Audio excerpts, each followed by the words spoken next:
और अब इस वक्त एक बड़ी खबर आ रही है और बड़ी खबर है प्रियंका गांधी के लखीमपुर दौरे से जुड़ी हुई, जो कि इस वक्त पहुंच गई हैं लखीमपुर खीरी। लखीमपुर के पसगवा गांव पहुंच गई हैं प्रियंका गांधी और यहीं पर मुलाकात करेंगी समाजवादी पार्टी के नेता अनीता यादव, जिनके साथ ब्लॉक प्रमुख चुनावों के दौरान बदसलूकी हुई थी। एक्सक्लूसिव तस्वीरें इस वक्त आप एबीपी न्यूज पर देख रहे हैं। मिशन यूपी पर हैं प्रियंका गांधी। कल लखनऊ पहुंची और उसके बाद आज वो लखीमपुर खीरी के लिए रवाना हुई और ये तस्वीरें उस वक्त पहुंचने की हैं जब थोड़ी देर पहले पहुंची हैं प्रियंका गांधी। और ये दौरा कई मायनों में महत्वपूर्ण है क्योंकि उत्तर प्रदेश में चुनाव बेहद नजदीक हैं और ऐसे में प्रियंका गांधी कांग्रेस में जान फूंकने की हर मुमकिन कोशिश कर रही हैं।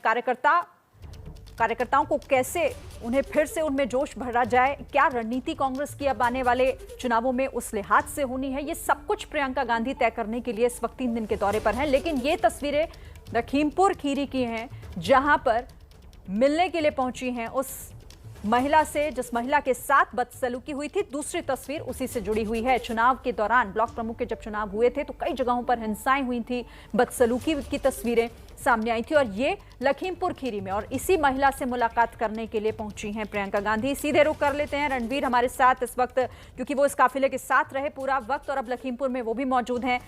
प्रियंका पहुंच चुकी है लखीमपुर। रणवीर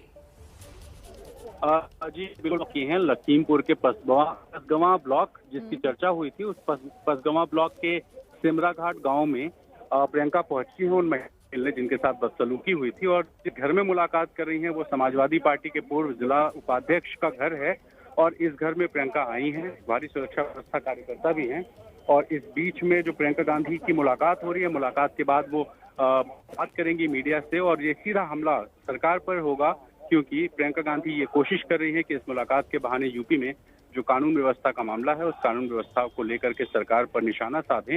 यही वजह है कि जो 3 दिन का दौरा है उसमें करनी थी बैठक, पार्टी को मजबूत करना था, चुनाव की तैयारी करनी थी। लेकिन प्रियंका ने कल भी कानून व्यवस्था के नाम पे धरना दिया और आज भी वो लखीमपुर पहुंची है। तो 10 मिनट हो चुका है, घर के अंदर मुलाकात हो रही है और बात जो है प्रियंका जब यहाँ से निकलेंगी तो फिर मीडिया से भी बात कर सकती हैं और हो सकता है कि सीधे उसमें सरकार पर निशाना साधने की कोशिश करें। ठीक है रणवीर, आप मेरे साथ रहिए। हमारे साथ वरिष्ठ पत्रकार प्रदीप जी भी मेरे साथ हैं। प्रदीप जी, कैसे देख रहे हैं आप? मिशन यूपी पर हैं प्रियंका, लेकिन अचानक से कई मीटिंग्स थी, आज कार्यकर्ताओं से मिलना था, लेकिन वो सब कुछ साइड में रखकर लखीमपुर खीरी पहुंच गई उस महिला से मिलने के लिए जिसके साथ बदसलूकी हुई थी। नहीं, देखिए अच्छी बात है, नेता जब जनता के बीच में जाते हैं, लोगों से मिलने जाते हैं, अच्छी बात है। लेकिन कांग्रेस पार्टी की जो स्थिति है उत्तर प्रदेश में, उसमें चुनाव के समय की सक्रियता, नेता की सक्रियता अगर उसी समय बढ़ेगी तो उसका बहुत ज्यादा फायदा नहीं होने वाला है। प्रियंका गांधी को 2019 में बनाया गया था इंचार्ज उत्तर प्रदेश के हिस्से का महामंत्री के रूप में और उस इलाके में अमेठी का लोकसभा क्षेत्र भी आता था।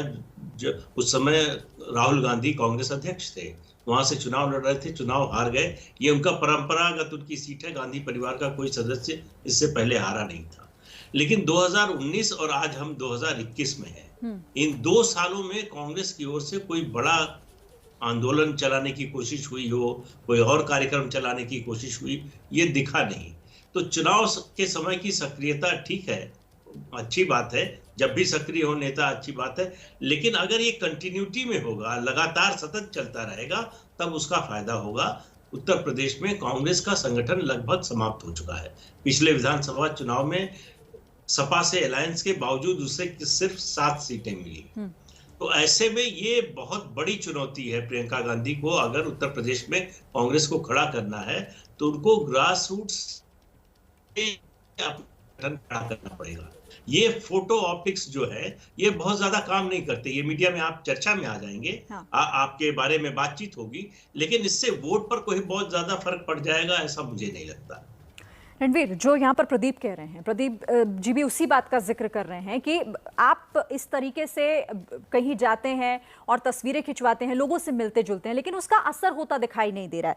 रणवीर से हमारा संपर्क टूट गया। प्रदीप जी, आप ही से समझ लेती हूँ, ये फिर कांग्रेस की रणनीति क्या हो सकती है? क्योंकि अकेले दारोमदार अगर प्रियंका गांधी उन्हीं के कंधों पर हैं तो लग रहा है आपको कि तस्वीरें बदलेगी।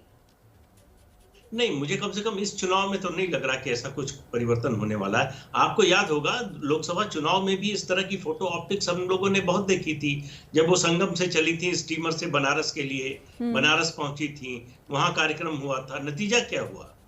कांग्रेस का वोट जो है और सीटें दोनों घट गई। तो इसलिए ये समझना कि लोग समझते नहीं है। देखिए, इस देश का जो मतदाता है वो कई मामलों में राजनेताओं से ज्यादा समझदार होता है। तो ये बात समझनी चाहिए कि जो लगातार आ रहा है, जो लगातार मिलजुल रहा है, जो उनके दुख सुख में खड़ा है हर समय, सिर्फ चुनाव के समय नहीं, उसके साथ लोग जाते हैं। तो अगर पार्टी को प्रियंका गांधी को खड़ा करना है तो उनको जब 2019 में चार्ज मिला था तब से लगातार ये काम करना चाहिए था। वो 1.5-2 साल जो है करीब करीब गायब रही, उसके बाद से फिर सक्रिय हुई हैं, तो कब ट्विटर पे ज्यादा सक्रिय रहती हैं। तो मुझे नहीं लगता कि इन चीजों से कांग्रेस की तस्वीर जो उत्तर प्रदेश में है वो बहुत ज्यादा बदलने वाली है। बिल्कुल, और लेकिन कोशिशें लगातार हो रही हैं, पर सवाल वही कि क्या इस तरह के दौरों से और ऐसी कोशिशों से तस्वीर बदलेगी, क्योंकि कांग्रेस धरातल पर जो कंडीशन में है वो सभी को पता है।